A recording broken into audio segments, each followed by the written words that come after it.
And I This will just conference say will that now be I'm having recorded. trouble sharing my screen for some reason. I'll try one more That's not time. always the case. So I was just checking to see if you had been, because like, Oh, looks like I got it this time. Great. Somehow. but the federal highway was just All right, good afternoon, everyone. Welcome to the Wednesday, April 16th meeting of the Montachusett Metropolitan Planning Organization. Brian, when you're ready, please call the roll. Okay, so I'll call the signatories that I see present. I have Derek Schuster representing Mass DOT Secretary and CEO Monica Tibbetts Nutt. Here. Sarah Bradbury representing Mass DOT Highway Division Administrator Jonathan Gulliver. Here. Mark Pamarini Lemonster. Here. Glenn Eaton MRPC. Present. I also see Laura here, Laura Schifrin, MRPC. Laura Schifrin here. I'll defer. Who should be the official Laura. on that? Laura, Brian. Okay. All right. Thank you, Glenn. George Kahali, Mart. Present. Abby Arpano, Subregion 2. Here. Logan Breeze, Subregion 3. Here. And Brian Keating, Subregion 4. You're like, Yeah. Okay, we have a quorum. I don't see any of our ex officio members here from Federal Highway or Federal Transit or the others. So if I do, I'll make sure to call them as well. Thank you. I don't see FHW or FTA either. Thank you. All right. Next on today's agenda, we have public comments. Is there anyone from the public who would like to make a comment at this time? If so, please use the raise hand feature. Yes, Laura. Only that if whoever, there's a lot of noise in the background. So if everybody could mute if they're not talking, I don't know if anybody else noticed it. Thank you. It might be in my office. I can make a remark to my colleagues shortly or go to another room if it perpetuates. Apologies for that. If there are no other public comments at this time, anyone from the public wishing to make comment during today's MPO board meeting can just use the react feature to raise hand and the chair will call on you. Next item on today's agenda is approval of the March 19th, 2025 minutes. Could I please have a motion and second to approve the March 19th MPO meeting minutes? I move to approve the March, what is it? March 2nd? 19th. Or March 19th minutes. George Kahale, I second it. Thank you. We have a first and second. Is there, does any board member have recommended changes to the minutes at this time? Okay, seeing and hearing none. Brian, please call the roll. Eric Schuster, Mass DOT. Yes. Sarah Bradbury, Mass DOT Highway. Yes. Mark Pamarini, Lemonster. Yes. Laura Schifrin, MRPC. Yes. George Kahali, Mart. Yes. Abby Arpano, Subregion 2. I abstain. I was not present. Logan Breeze, Subregion 3. Yes. Brian Keating, Subregion 4. Yes. Okay, thank you. All right, thank you. The motion passes. The next item on today's agenda is item 4, 2025 to 2029 Transportation Improvement Program. Go ahead, Brian.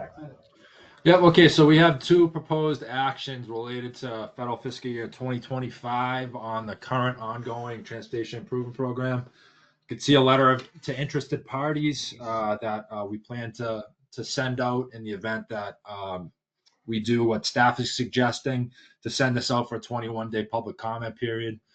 This is kind of two parts. The first part is an amendment involving a few different projects in federal fiscal year 2025. As we've discussed over the last few months, is the need to move Project 609, 213 Harvard box widening and resurfacing on Air Road back 1 year into 2026 due to readiness and concerns with the design, in this case, specifically right away. We don't think it'll be ready to go for advertisement federal fiscal year 2025. So we're proposing moving that back 1 year. In its place, we'd like to put project 609411 Fitchburg Twin Cities Rail Trail Construction Phase 2. So basically, we're just switching the places of these projects. Also, we have a addition of a discretionary federal grant awarded to the city of Gardner. They've been awarded a bill grant of $1.2535 million. It's a federal investment, so it's required to be carried in the regional tip. This is proposed amendment number 2. What we'd like to do is send this out for a 21-day public review and comment period, which will start Friday, April 25th, and end Friday, May 16th. That'll give the JTC group a chance to review this within the comment period at their May meeting, at which point we'll come back in May at the MPO and vote to endorse. So that's what we're looking for in this portion. I would make that motion, Laura Schifrin. Okay. I was going to take questions, but we could do that after the vote. So we have a first from Laura, George Kahali, second. second from George. Thank you. Do we have any questions or comments on the tip action before we release? Laura, your hand is up still. I think it might be from earlier in the meeting. Just FYI. Yes, it is. Sorry. All good. All right. Seeing and hearing no questions, Brian, please call the roll. Derek Schuster, Mass DOT. Yes. Sarah Bradbury, Mass DOT Highway. Yes. Mark Pammarini, Leominster. Yes. Laura Schifrin, MRPC. Yes. George Kahali, Mart. Yes. Abby Arpano, Subregion 2. Yes. Logan Breeze, Subregion 3. Yes. Brian Keating, Subregion 4. Yes. Okay, thank you. All right, the motion passes. Thank you. And I believe we have a tip adjustment as well. Right, yeah. There's one more part of this agenda item.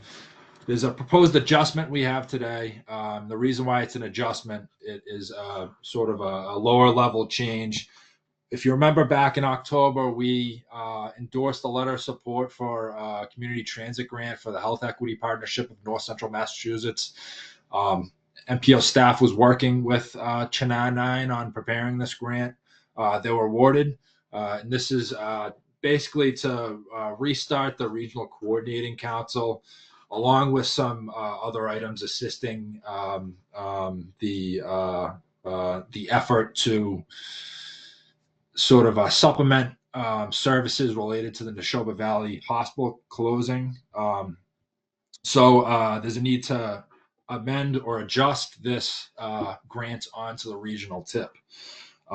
Again, since the MPO previously endorsed this, it's appropriate to do just an adjustment without the full amendment with the 21-day public comment period. So again, this is what staff is recommending. This is proposed adjustment number 3. We're looking for a motion to endorse this. Thank you, Brian. Does anyone have any questions about the adjustment before we take a first and second? All right, seeing and hearing none, could we please have a motion for favorable action to adjustment number 3 as presented? I make a motion to accept it as presented. Thank you, George. Laura Schifrin, I second. Yeah. Thank you, Laura. Brian, please call the roll. Derek Schuster, Mass DOT. Yes. Sarah Bradbury, Mass DOT Highway. Yes. Mark Pammarini, Leominster. Yes. Laura Schifrin, MRPC. Yes. George Kahali, Mart. Yes. Abby Arpano, Subregion 2. Yes. Logan Breeze, Subregion 3. Yes. And Brian Keating, Subregion 4. Yes. All right, thank you. All right, the motion passes. Thank you. Next item on today's agenda is item 5, 2026 to 2030 Transportation Improvement Program. I believe this is Brian as well. Yep. Okay, so this is the main topic of discussion along with the EPWP over the last few months with the MPO, and really one of the main reasons why we exist as a group to endorse these federal documents. In this case, the 2026 through 30 TIP, which is all federal investments in the transportation network in the Montachusett region. So we've been discussing these projects over the last several months. Finally, we're come to the point where we have a full draft TIP document. We'd like to put this out for a public comment period, and we'll use the same period as we're using for the amendment. What you see in the handouts, what we've put in the handout folder last week is the full draft document. You can see it's a lot more than just the project list we've been discussing. There's a lot of required reporting and analysis that is within this document, but nonetheless, this is what we're putting out for public comment. We would like to. Within this, we have lists from the transit side, priorities set by the Transit Authority, MART. We also have a highway side, which includes priorities set by Mass DOT and priorities set by the MPO. The discussions on the projects that we've had as a group over the last several months have been on the MPO priority side. We'll go over those in detail in a minute. First off, I'd like to just point out the transit projects. You can see it contains the same 5 federal fiscal years as the list that we've been discussing over the last few months, 2025 through 2030. I won't go over this line by line in detail, but basically all these projects have some level of federal investments, thus required to carry it in the TIP. In general, they're general operation funds, equipment purchases, facility maintenance and upgrades, vehicle purchases, that type of thing. Again, this is the list that was incorporated into the draft document. As for the highway side, what you see in section 1A at the top are the what we've referred to as target section projects, basically where the MPO has discretion over project placement. So these are the projects we've discussed in detail. Last month, we talked about a few different scenarios, and we came to consensus on what we called scenario 1 at that point to develop that into the draft document. Nothing major has changed since last month, so that is essentially what we ended up with. With that being said, I'll go over basically what the final highway projects were that made it into the draft. In federal fiscal year 26, we have for regional prioritized projects that the MPO set, Harvard resurfacing and box widening on Air Road. This project you'll also see in 2027. We also just amended this off of 2025 just to confuse the conversation a little bit more, I guess. But again, this is one of the major topics of discussion, this project over the past year. So this ended up in 2026, as we mentioned last month. In the regional, in the state prioritized section in 2026, we have Harvard, Lancaster, bridge replacement, Jackson Road over Nashua River. In Fitchburg, Safe Routes to School project at Memorial Middle School. Also in Fitchburg, Twin Cities Rail Trail construction phase 2. This is the second portion of this project that we amended into 2025. In 2027, the final portion of the Harvard resurfacing and box widening on Air Road project, along with Ashburnham Road rehab on Route 101, Clinton reconstruction of Sterling Street from Willow Lawrence Street to Main Street. For state priorities in 2027, we have Athol bridge replacement, Main Street over the G&W Railroad, along with Fitchburg, Ashby resurfacing and related work on Route 31, Leominster, Lancaster pavement preservation related work on Route 2, and Gardner bike path bridge construction, North Central Pathway over Route 140.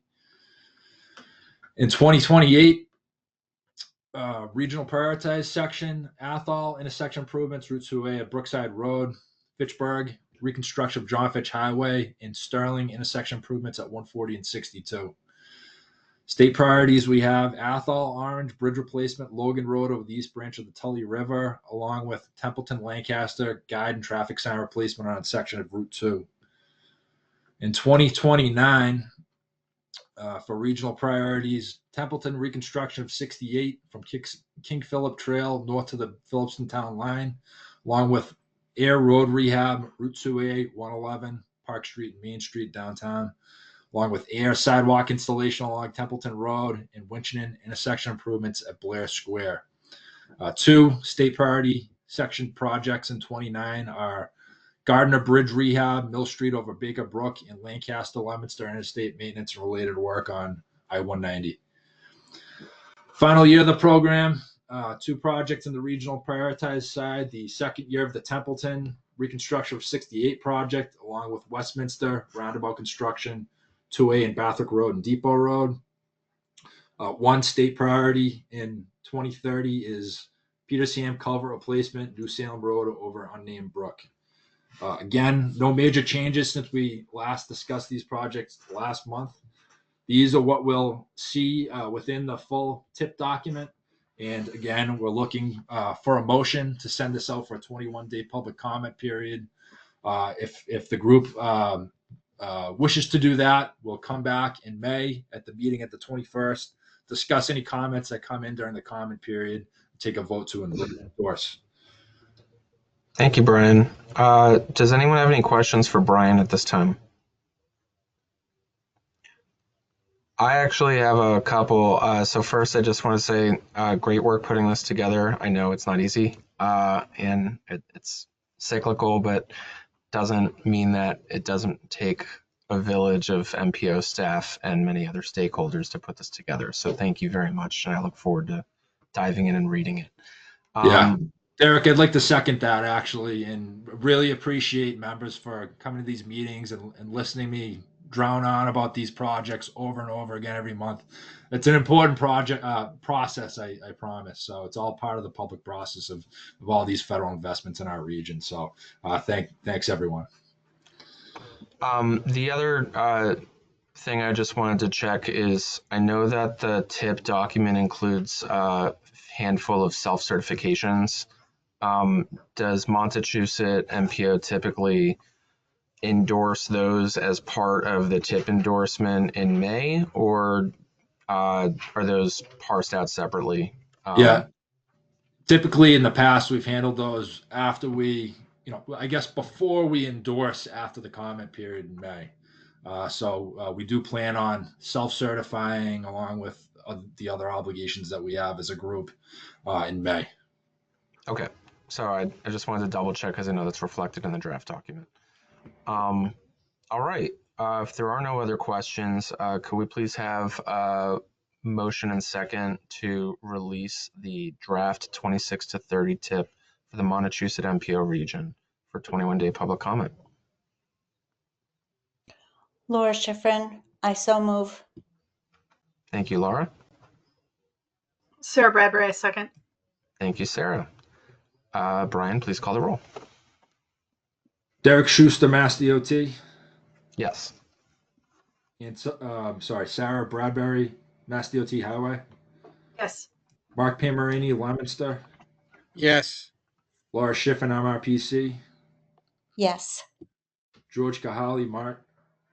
Yes. Abby Arpano, Subregion 2. Yes. Logan Breeze, Subregion 3. Yes. Brian Keating, Subregion 4. Yes. All right, thank you. The comment period will be April 25th through May 16th. So thank you again. Thank you, Brian. Next item on today's agenda is the Unified Planning Work Program and April Development Update. Is this Brian or Sherry? Yep. Yeah, and this is just a quick update on this. The Unified Planning Work Program, another federal required document. This is basically MPO staff's work program for federal fiscal year 26. We've been working on the development of this and reviewing materials with the MPO over the last several months, kind of on the same schedule as the TIP. Originally, we had planned to bring a full draft document in April to send out for public comment. However, we're opting to wait another month on that because we're waiting for some outstanding budgetary items from Federal Transit Administration. Once we incorporate that, we expect that any day now. We'll be ready. We'll bring it before the group again next month, and same process as the tip. Look to extend this out for a 21-day public comment period as well. So that's really the only update I have on that. I noticed Okay. that Laura has her hand up. Laura. I think that might be from earlier in the meeting. I thought I took it down. Okay, sorry about that. All right. Thanks, Laura. Any questions for Brian or staff about the Unified Planning Work Program update? Okay. Well, we look forward to seeing the draft plan next month. Next item on today's agenda are updates. Sarah, do you have an update from MassDOT? Yep, hold on, let me pull up the notes real quick. Leominster was advertised, so it's continuing through AC. Harvard, we just moved off the tip. The Hubbardston Bridge replacement over the Williams Road and Burnshirt River. It's at PSNE and they're waiting on, and they received the right-of-way certs and they're waiting on environmental permits. The Sterling stormwater drainage is also at PSNE. Right-of-way was issued, and they need some modifications to the permitting. The Gardner Elm Street Safe Routes to School project was advertised. Bids open the end of April, and the Leominster Fitchburg Twin City Rail Trail is, was AC'd, so that's continuing. Does anyone have any questions? I'm not seeing any. Thank you, Sarah. Yep. Daryl, do you have any updates from D2? Sure. So for 26 right now, we discussed this is going on 27. So 612151, this is the Athol Bridge replacement, Main Street over G&W Railroad. Design is at pre-25. Railroad agreement's been signed and executed. Bridge type selection worksheet's been submitted and comments were completed in January. Public information meeting was held in February 19th, and we're awaiting a 25% design submission, which is due on May 3rd. Next, we have project 608415. This is the Athol intersection improvements at 2A in Brookside Hill Road. We're at revised bridge type selection worksheet was submitted in January. Revised review comments were completed February 25th, and we're the latest schedule dated April 7th shows a 25% submission is due on May 2nd. Next, we have 608424. This is the Templeton reconstruction of Route 68 from King Philip Trail, Route 202 north to the Phillipston town line. This is at 75%. The designer met with the municipality back in September.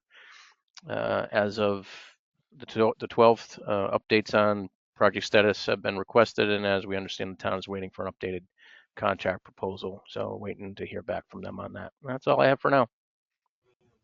Thank you, Daryl. Any questions for District 2?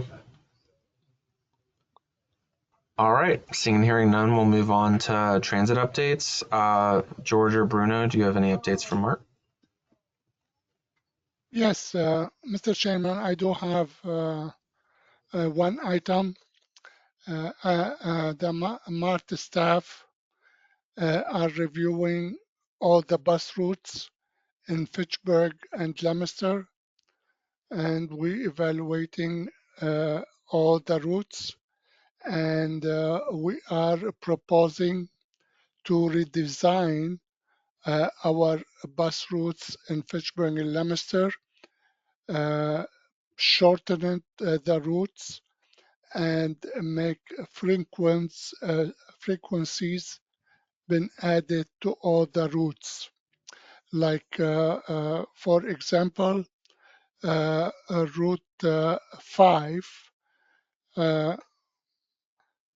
will have 21 loops instead of 17. That 24% more loops and more frequency and shorter too. The loop will be 30 minutes loop.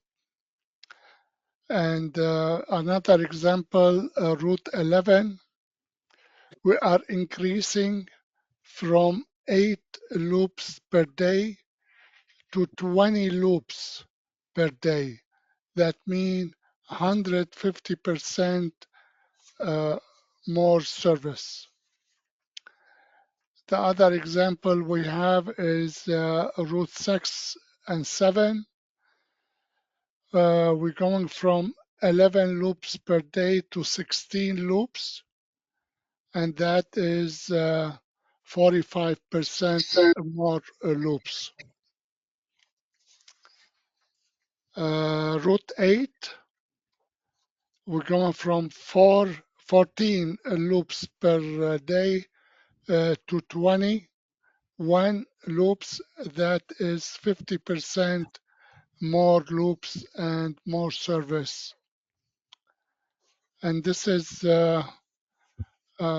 what we are proposing, and we'll be meeting with the elected officials in Fitchburg and Leominster.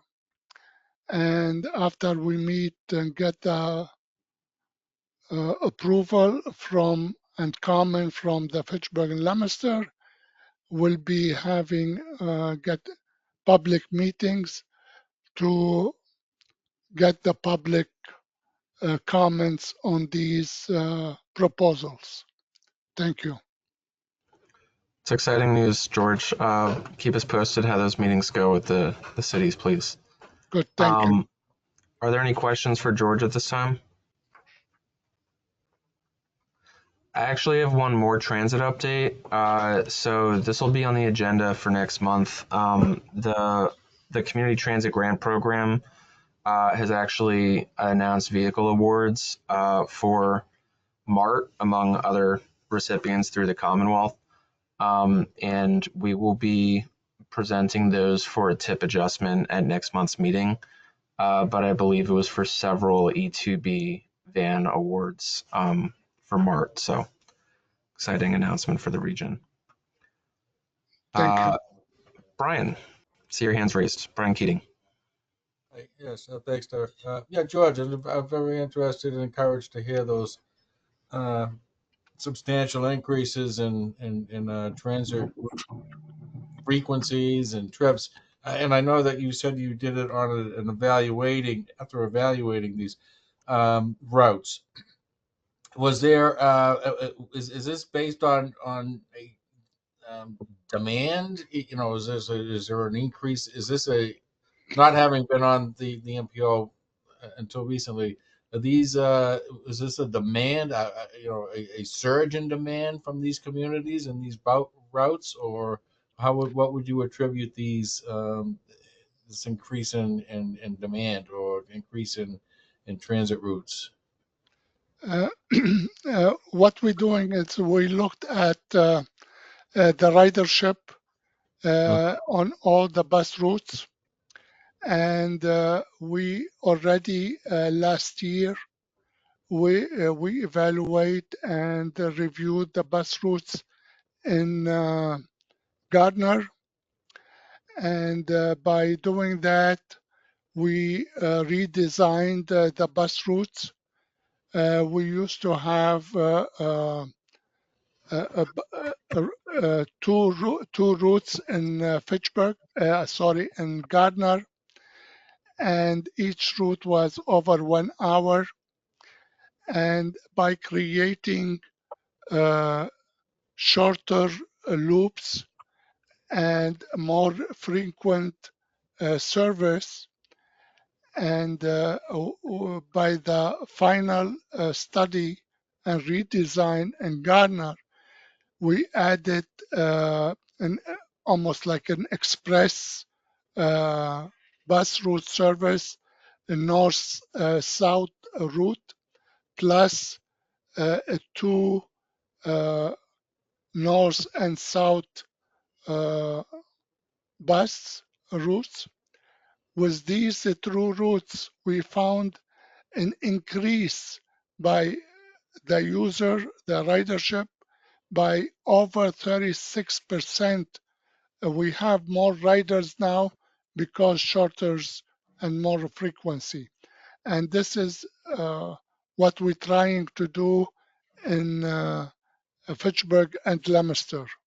And we will be eliminating or changing some parts in Fitchburg and Leominster. Like, for example, we've been going to the high school in Fitchburg on every run. And you know where is Fitchburg High School. Really, it is so far from everything. By just uh, limited service to the high school only in the morning on the where the school start, and in the end of the day where the schools and students get out from from the school and from the activities, instead of having uh, going there 15 times per day, we will be going 5 or 6 times. By just doing that, we increase the service by 50% on the other on the same route, going from the neighborhood to downtown to the shopping centers, where most our riders are. And we believe this will make the people using it more often, because every 15 or 20 minutes you have a bus on the service. And we already uh, added an express service in Leominster and Fitchburg between the two downtowns, from on Route 12 from Fitchburg downtown to the Monument Square in Leominster.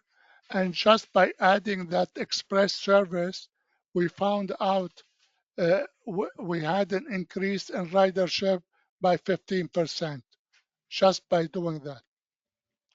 This is why. Sounds very proactive. Thank Provide you. the service, it increases the ridership, whereas the other way around. Yeah, and we done exactly the same thing too in Atoll, and ridership there 50% increased. Thanks, George. Sounds great. Yeah, thank you. You're fine. Thank you, George. Thank you for your question, Brian. Are there any other questions for Mark before we continue? Okay, seeing and hearing none. Next item is Montachusett Joint Transportation Committee updates. And I'll take that, and just real quick, I'll just mention the work since it's related to what George was just speaking of. MPO staff has been thinking about these transit issues as well. In fact, we have a task on our work program this current year. We just had a productive meeting with Mart yesterday in regards to some of our input to those changes. We commend them for being proactive and look forward to seeing additional service increases. So thanks again, George.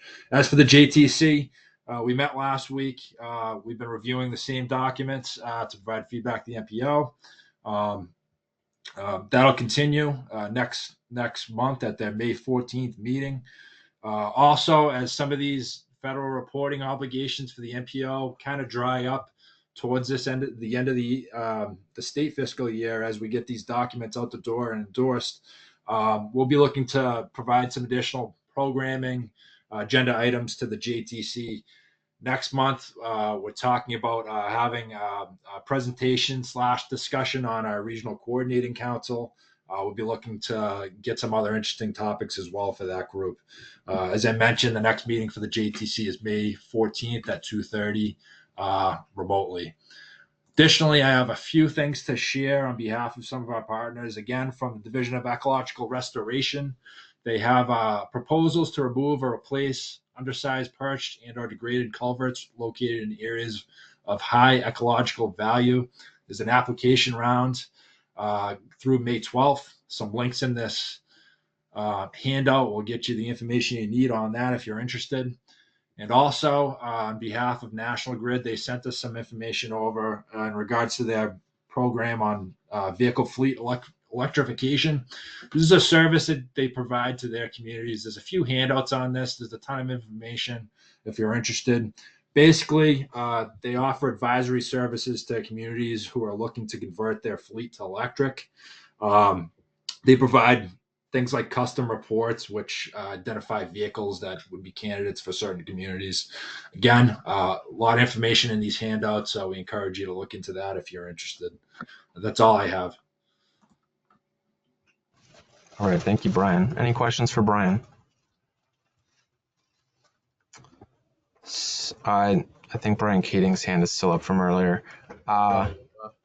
Just checking. All right, seeing and hearing none. Thank you again, Brian. Are there any updates from MRPC? Yeah, Mr. Chair. Yes, Glenn. Glenn here. Thanks, Mr. Chair. Very, very quickly. We had our first federal funding status lunch and learn yesterday at noon. We'll be holding those the third Tuesday of every month or more as needed. We had about 10 local officials and 2 or 3 staff attend the meeting. We don't have the font of all information on federal funding cuts, so I'm looking to share what we know with local officials and have them share with us. What I did share with local officials, and I've shared with the MPO in the past, that Economic Development Administration funding is right now, I don't see it coming in the MRPC's budget in the next fiscal year. That could change. Information is inconsistent out of Washington. The EPA Brownfields Assessment Program that we have ongoing, we're proceeding cautiously with that program right now. There's more hope on that program. There are a couple of pieces of legislation for bipartisan brownfields funding that are pending in Congress. We'll see how that goes. Community Development Block Grant is always in the sights of the public administration, so we'll see if that program continues to get cut or funded or not. We did learn at the meeting, and then we have some conflicting information. A couple of directors of councils of aging were in the room, and they said that the Meals on Wheels funding had been cut. That doesn't affect MRPC in its day job, but it's information. We're trying to capture that, so if people are aware. However, Brian rightfully emailed me earlier and said, we may have conflicting information on that. That might be paused. But the theme here is whether it's cut or paused, it's still to be determined. So thanks, Brian, for noting that. I think Brian, you said you got something from Congresswoman Trahan's office, so that put a question mark on Meals on Wheels. So we'll see. But please feel free to come to these meetings. Noon, lunch and learn, GoToMeeting app. We'll put a notification out a week before each Tuesday for those third Tuesday of the month meetings. And then we will be emailing local officials about a week before those meetings also. Thanks for your time.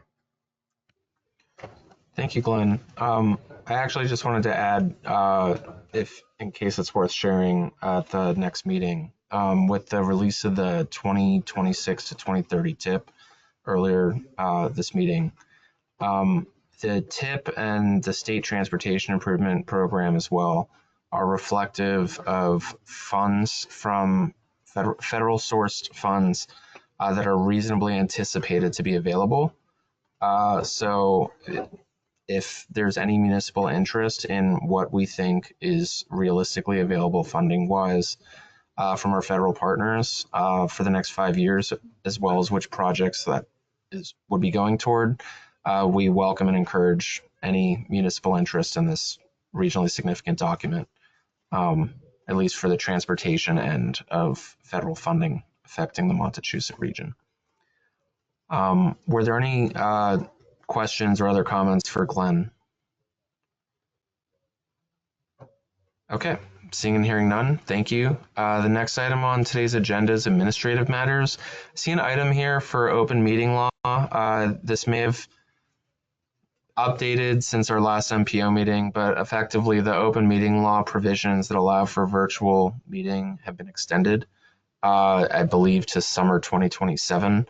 So where we have discussed it prior meetings this winter and spring about possibly needing to meet in person, I believe we will be able to continue meeting virtually for the foreseeable future.